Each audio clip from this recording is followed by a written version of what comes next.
Thank you, thank you. I'm so excited. I'm really, really so excited to just kind of be able to share one of my pieces with you, like so casually, and be able to walk you through some of the details. So I'm just gonna give it 1 minute for a few more people to come in, and so we can get started. So I don't have to start again.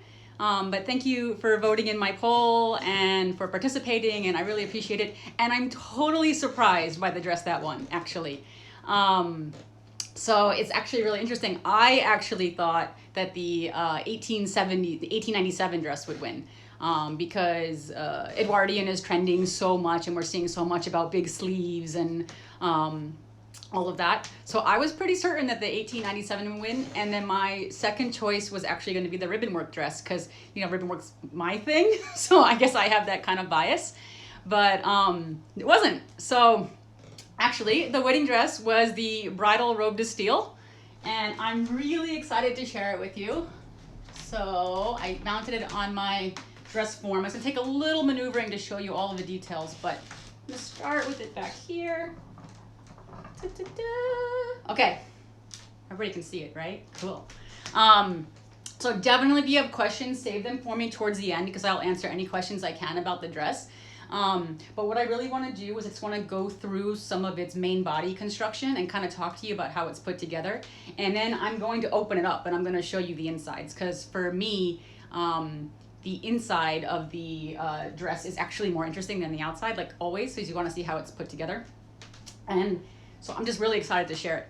I got this from RelicVintage. They did an Insta sale, and of course I'm like, I have to get it. But what I didn't know when I bought it, and because it was in sort of like a salvage sale, is that I didn't know it was a robe de style until I got it in my house. And so I was looking at it and I realized that there's this wire in the sides, and that it was all crushed up and kind of squished. So of course I got really excited, because we all really want to find, these really great 20s pieces.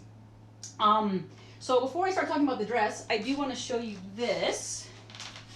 And it's going to be backwards, I'm sorry, because I'm using my front camera. But, so these are fashion plates from 1921. So that's about where I would date this dress to. Very early 1920s. Could be 22, could be 20. But you can see here what you're seeing in some of these fashion plates, like this one specifically. You're seeing some of that lace detail at the sides where it's kind of panniering out, and it may or may not have shaping. A lot of that hip detail that you're seeing here. And then you're seeing it a little bit on this one as well. And so I think that's really exciting. I went trying to date it. I knew it was the early part of the 20s because it didn't have like the swags and all of that sort of details. But bridal can be a little bit different, because bridal tends to be a little bit behind sometimes with some trends, or maybe a little bit more conservative. So you just want to make sure, so I thought that was really cool. This is a McCall's pattern catalog from 1921. So, all right. So let's go through some of this dress right here. So I'm just going to start from the top and then work my way down. This lace on top, this is a lace overlay. You can see here, and I'll bring it closer at the end when I kind of zoom in on some of the details. But this lace overlay is a lace that's called needle run, and it's a machine-made lace, and it would have been made as fabric yardage. And so what they would have done is they make the yardage. Come on, lady, come with me. So they make the yardage, and then separately, when they cut it to shape to piece, they're going to add another piece of trim on the edge that makes it look like it was made as one, but it really wasn't. It would have been made in 2 pieces, or cut as yardage. And it's super fine. I really love it. It's a cotton ground, so it's very sturdy. You can see it has a little bit of a split here, but that's not really a big deal. You could darn that back together pretty easily. It's got some great pearls going down the front. And the motif of the lace gets more intricate towards the bottom. And this is actually really interesting, because what you'll see on the back of this, when I'm going to turn it around for a second, is that when you have a dress where the details are at the bottom of the dress and you need to hem it, you don't actually hem it from the bottom, you hem it from the center. And that's what they've done here. There's this little running stitch right here. And this is done by hand. This was probably done by the bride or the bride's mother or whoever fit the dress on her. And this was actually just to shorten this back panel. And it is original, but not intrinsic in the design. And that's how you would shorten a dress, where you have this really beautiful detail at the bottom, and you don't want to mess, or fold that up. So you always start at the bottom. A lot of people don't realize that with clothing. Okay, so So the way this is constructed is we have this front panel that's kind of gathered at the sides, and it's sitting over this beautiful layer of silk charmeuse, which you can see. And these side panels with, again, needle run lace, a different motif, but running on the side. And then we have these really, really beautiful, the little panniers. And what's so interesting, if I can, I'm gonna move this forward. Okay, that's as far as I can get it. Hold on, I got this. All right, so these little panniers here are literally just made of bobinette and a piece of twisted wire. And the crimps in the wire are what help to give it a volume, because if you did just a straight wire, yes, I will show you an up close of the bottom of the lace. I apologize for not being closer with that. But if you did just a straight wire, it won't sit out, right? So by using a wire that's crimped or like has like a scallop in it, you're able to give it some strength without giving it any volume. And I think that's really beautiful. And so of course, when I got this, it was all kind of squished up to here, and it still kind of wants to squish up. The wire has this memory in it that it's just not really going to go back to where it was. But incredibly beautiful. And all of this lace that's sitting on here literally just runs up and down the sides of the dress. So let me lower that. Wrong way, tripod, wrong way. Okay, so this lace just runs up and down the side, and it's just hand stitched on. That's it. They just folded it and literally did the quickest running stitch you've ever seen in your life to just tack it on. And one of the things that I love so much about antique clothing, and if you read historic clothing books, you'll see a lot of construction books, you'll see a lot of this, that there was this idea of trying to build things in a way that maintained lightness, that kept it really super lightweight, that made it look like it was barely stitched together. And that's something that we don't really see in our own textiles today. We try to aim for like having a lot of layers or making it very heavy. And generally speaking, the number one piece of advice that I would give for building clothing of this era and even a little earlier is to make it thinner and lighter, because their clothes absolutely were very thin, very light, and just sort of like tacked together. You know, it wasn't made for the stage. It was made for wearing daily. So I apologize for not showing this lace a little bit closer, if you'll allow me. So this is the bottom of the panel. As of course it's yellowed. Cotton does tend to yellow over time, but you can see, and you can see that, you know, it has some damage at the bottom. It's missing a little chunk here, but that allows you to see kind of where that braid that I was telling you about, that lace braid, goes on. Let's see how good my camera is. Probably not good enough. I apologize, guys. But I mean, just a really stunning piece of lace, and I think it's so beautiful. It's the same piecing on the front and the back, and then the lace at the panniers is the same that mimics the sleeves. So I think that's really cool. And then you can see the back. So I'm going to open her up now and show you a little bit of the inside, because to me that's actually more interesting. So to put this dress on, although she is loose fit and you have this impression in the 20s kind of feeling like, oh, everything was baggy and it slipped over her head, that's not quite the case. So here's how we open her up. She's got 5, probably size 0 hook and eyes on here. They're super tiny, guys. I forget which number they are. Super tinies.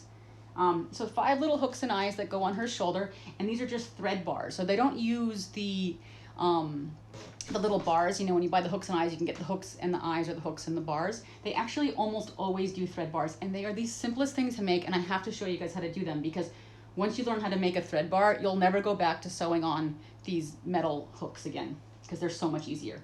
And they just are clean, so when you open it, you don't see it. So, all right, so now I'm getting her open in here, and there's a little snap at the front here that will open up this front panel. You can see there's a lot of damage to the neckline here. This is quite common, where you would see there's also been some repairs and there's been some damage to the armhole. But really beautiful double lame straps, which I absolutely love. And then I'm gonna open her up. Great trick for when you're opening up antique snaps is to actually put your fingernail between the 2 snaps and use your finger to open it, as opposed to pulling on the snap, because then you're not going to put tension on the silk itself. So that is a good trick. And I do that a lot because I don't care about my nails, I do care about the dress. Okay, so when you open her up, what you're seeing on the inside is you're seeing this really great bobinette base that unusually, I didn't realize this when I first got it, has an off-center closure, and it's actually off-center to the right, which most things are usually to the left, so that's actually quite unusual. It's off-center to the right, and it has this bobinette base, and although it's been lost, it even has a to-the-waist waistband. So most likely the bride would have worn intimates, and so she would have worn, you know, possibly some sort of The corset is gone, but depending, she may have wanted some sort of structured undergarment. So the segue between a girdle and a corset. But it does fit to the waist, and it doesn't look like it on my form, because what's so neat about these early 20s dresses, and this is how you can easily tell it was early 20s, is the construction is very teens. So inside here, you see this elastic right here? So the elastic is shot, of course, it's completely gone. But when this elastic was new, it would have fit the bobinette underlining to her body, and then the dress over it would have hung over, and that's actually would have given her a lot of support and structure through the shoulder line, but kept it loose through the waist, and I think that's really cool. There may have also been some tacking stitches to help hold it down, but if there were, they are gone now. This is a commercially produced garment, so there is a label in the back here, which it's that typical label that I'm desperate to have for myself, but I can't have made, where they have the woven, you know, the woven name, and it's oddly inside out, but I don't know. So it's got that really great label. So I'm sorry, I saw a question about asking about why lame straps. The lame is just like the metal. So lame refers to a metal and silk woven together. Contemporary lame isn't going to be made of metal, but historic lame would have been. And it was just really popular to use a lot of lame details throughout the 20s. You'll see it on straps, you'll see it on waistbands. This probably had some sort of, if you look at the fashion plates, possibly a nosegay or possibly some sort of flowers on it at some point that may have been removed. That would just stylistically make sense, but I don't know about this particular bride. So there we go. The armpits are deteriorated. Someone's done some crazy little weird hack job in here to repair the armpit, but I actually love it. What I love about that bad repair, it's super bad repair. What I love about it so much is that it was completely done with needle and thread. So I can entirely remove it, and if I wanted to, and try to redo it. I'm not going to, because I'm not getting married, so I don't need to wear this dress. But if I was, I probably would put her back together. This is a size 4, which doesn't mean anything. She's 34, 25, 36, I think. So this fits quite well on her. It's probably about right for the size of the dress itself. So what else can I answer for you? Okay, so now I've shown you what I wanted to talk about it, but I know you guys have questions, and I talk really fast, and I'm sorry. But I'm really excited. So let me know what I can answer. Give yourself a second to write. There's no bad questions. There's no, you know, even if you wanted to just something, you know, explain simply, there's no wrong questions. So please let me know. Anything at all? I'll just keep showing her to you. Oh, I'm so excited that she... Oh, how long is it? Thank you, Ruth. That's a great question. Let me grab my tape measure for you.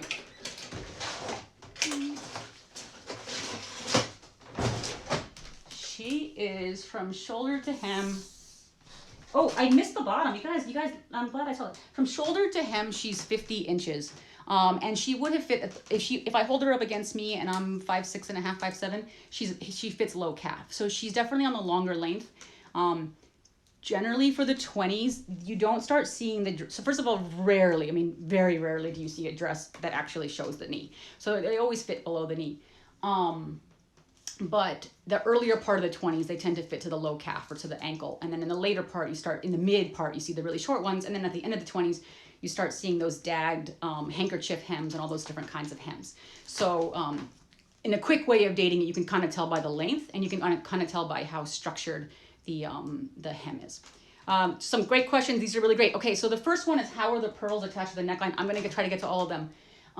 This is actually just done running stitch in and out. So up one, put the pearl on, put the next one on, and go to the next one. So it's not done with tambour or anything fancy. They're just popped on.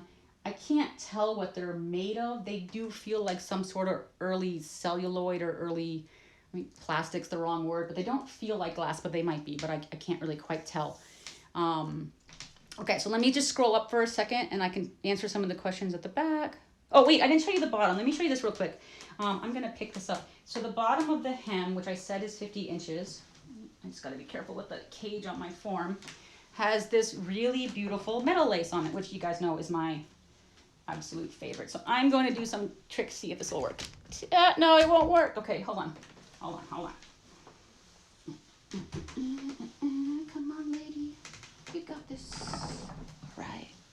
So she's got this really pretty, it's a cotton ground lace with real metal threads going through this. And I just think it's so beautiful. I am obsessed with this style of lace, and it's something they don't make it. Well, there's one or two people that still make it, but it is quite hard to find. So I think that's a really beautiful detail. And when that was new, it wouldn't have had the patina on it that it does now. So it would have been actually quite shiny. So, all right, let me scroll up.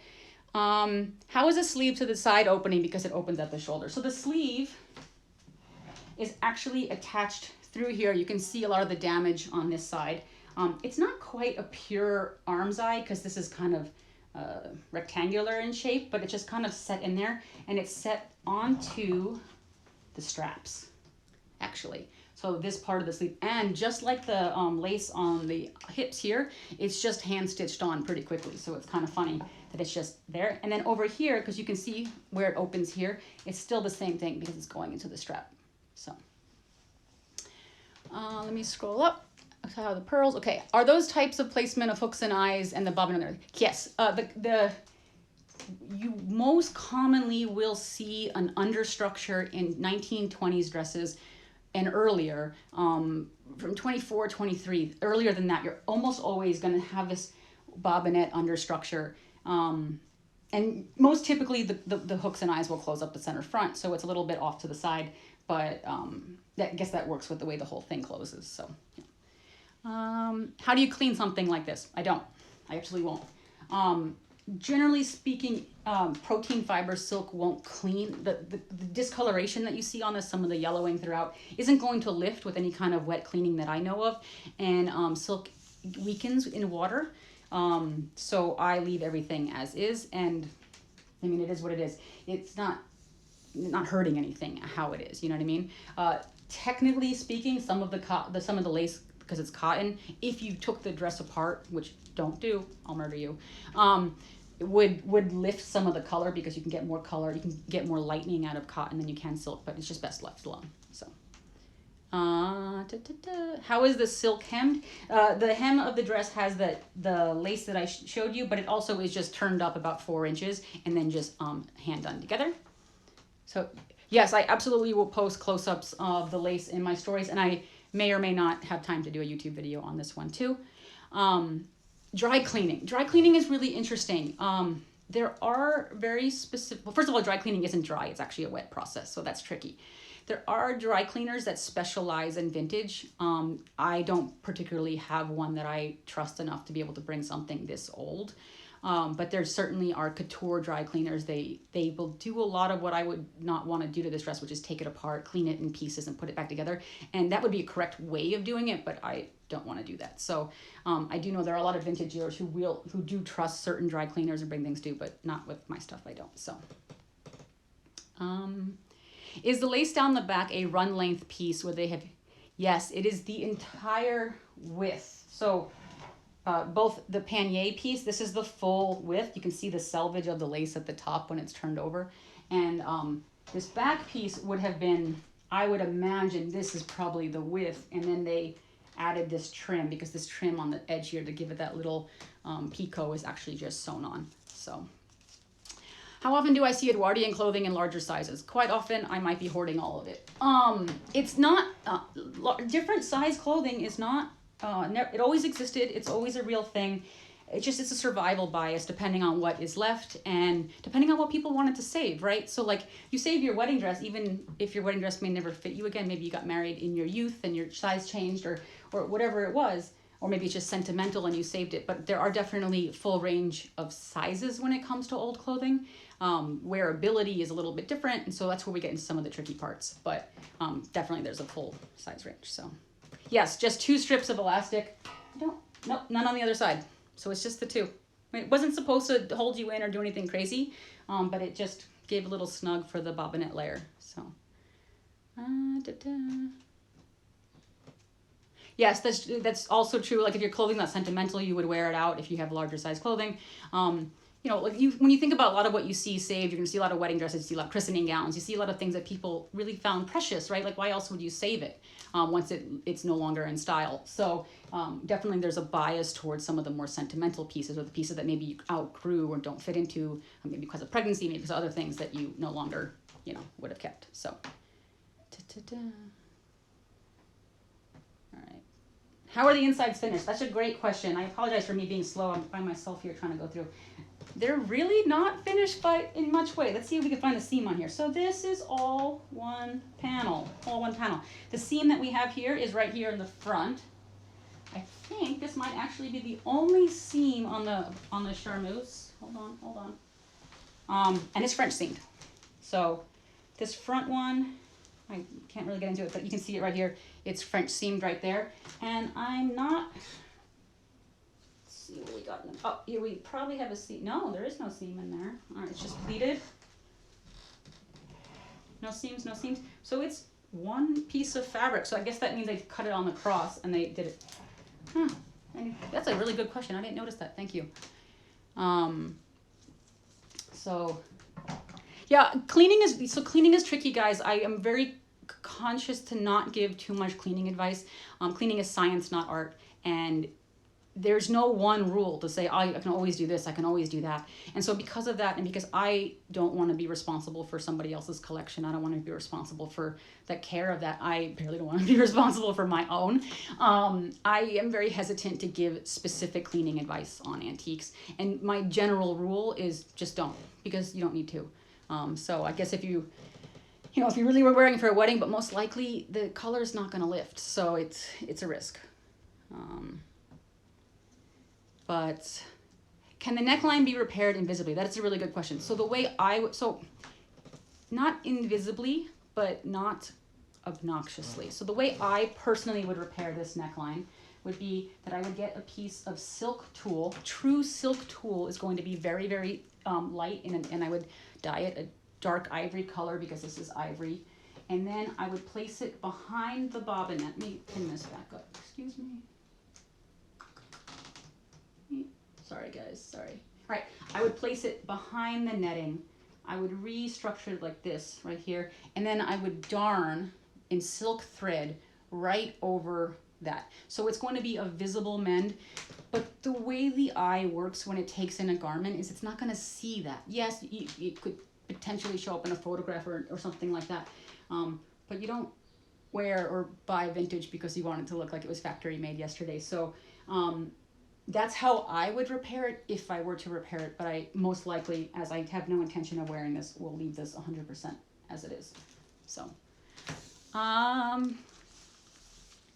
cutting it on if it's cut on the cross, which I would have to take it apart, it seems like it would have to be because of the width. It shouldn't change the drape too much on this particular fabric. What's changing is the satin is going in the other direction. So the bolt, you can see if you look at it, because it's charmeuse, it's a satin weave, the bolt would have run this way. And you can see that when you look at it closely, but drape-wise, it should drape about the same thing. So yes, actually one day I want to take patterns off of everything I have. So it's just a matter of time and then the necessity of if I would actually really want to use it, or if I would want to maybe resell patterns from it or something of that nature. I do think most of what I buy is not bought because I think that it's museum worthy or super valuable or anything like that. I buy it because I want to see how it goes together. And unless you look at the true guts of a garment, you're never, I mean, you can, but looking at the true guts really gives you an understanding of these things to how it goes together. And no, you do not have to take it apart to make a pattern. It's unnecessary. And I cry when I hear people do that, because what you're really looking at to make the pattern is you're looking at how is it structured. And I'm more interested in the finishing details and where a pleat might be or where some hand sewing might be than I can take a tape measure and I can mark it off. I can watch the grain lines and see how they move and kind of take a pattern that way. It is incredibly time consuming. So it's not something that you're like, oh, I'm gonna take a pattern and it'll take a few minutes. It takes quite a while to get it done pretty well. So remaking isn't better than cleaning so much as it's different, right? If you have the right dressmaker and you really want to wear a vintage style dress, there's nothing wrong with having a reproduction made. In fact, that's an amazing thing. But then you really want to see the details and how it's gone together. It depends on what your end use is. As a collector, it varies for me. So yes, the wire is covered. It's not covered, but what they did was they took the bobbinette and they roll hemmed the bobbinette over the wire. So you can see it's rusty. It's kind of like coming apart a little bit. But it is covered by the cotton in a way. And then at the side, it doesn't even, it like barely connects at all, guys. These dresses are made like fairy dust. It's so amazing when you see it. It's like literally just tacked on there. That's all that's happening. So, you know, again, if you really wanted to make a dress of this era, think lighter, think thinner, think just hand stitch it. Don't stress so much about having everything be like permanently like stuck together unless you're putting it on stage. Forget that. I can't deal with that. But definitely you can get a really great effect just by kind of being gentle and light in your touches. So yeah. What else, you guys? I think I caught everything, but if I missed you, if you asked me a question and I missed it, please do re-ask it. I'll do my best here. I don't want to bore you too much with you know, repeating the same thing, but I'm super excited to have this dress. I'm really glad that I was able to find it, and it was definitely with all the pieces that I got, it's just a joy to open, right? Like I knew I was buying salvage, I knew kind of what I was getting into, but they all opened, and when I looked at all the details of these dresses, I was like, these are amazing. Like, there's something that really needs to be seen. And sometimes we just look at the museum photos that they'll put up and you're like, oh, it's a beautiful dress, but it doesn't really tell you a lot about how it goes together. And that's really kind of why I wanted to share it, you know, like, you know, this just kind of how it's stuck together. So yeah, it's definitely lighter than the typical millinery wire. I don't know the gauge of it. I'm sorry, I don't have a like one of those things with me, but I couldn't tell you. So 1920s usually have darts. It depends on the tight part of the 20s, because the 20s is 10 years, and it depends on the size of the garment. So it depends on a few things. Most often what you'll see is the shaping wasn't achieved via darts, it was achieved via pleating. And this particular one actually has a pleat, a big knife pleat right in here. I could put my finger in it. It's a good 2 inches in. So this is gonna make the bust smaller than the hips and the waist. So that's gonna give you that extra volume right there. So there you go. What else? Okay. My mannequin has this problem where the bar doesn't like to stay where it's supposed to, which makes it really pain to hem, and she just got a lot shorter on me. So that happens all the time, and it makes me crazy. I haven't figured out how to fix it. So, yeah. All right, well, I'm probably gonna wrap up here unless there's any more questions, but definitely feel free to message me if you think of something. I have 3 more dresses that I got that I didn't show you guys, which I really kind of want to. So maybe next week or maybe another day. I just get so excited about these, like, you know, nerding out over the construction, because that's really where it's what makes clothing so cool, you know, like how it's put together. So, you know, cool. Okay. Thanks, guys. Thank you. I really, really appreciate it. Oh, bobinette. Thank you. That's a really great question before I go. I'm sorry. To me, that's a standard word. Bobinette is cotton tulle. So it's just what you would think of as your nylon tulle if you went to like a typical big box store, but it's made out of cotton, and it's made, specifically bobinette is made on a bobinette loom, and it can be quite hard to find today. In fact, I had a store in the garment district tell me that cotton netting doesn't exist, and like I sat there with my head exploding. I was like, no, it does.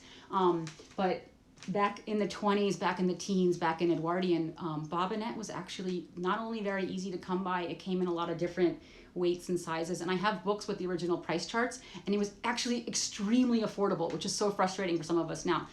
Fabric was always expensive, but relatively speaking, it was very affordable, and so that's why you see it in a lot of things. And so today we struggle with trying to find some of those different weight nettings and different affordable nets. So, but yeah. All right, well, thanks everyone. Thanks for joining. I really appreciate it, and see you guys next time. All right, thank you.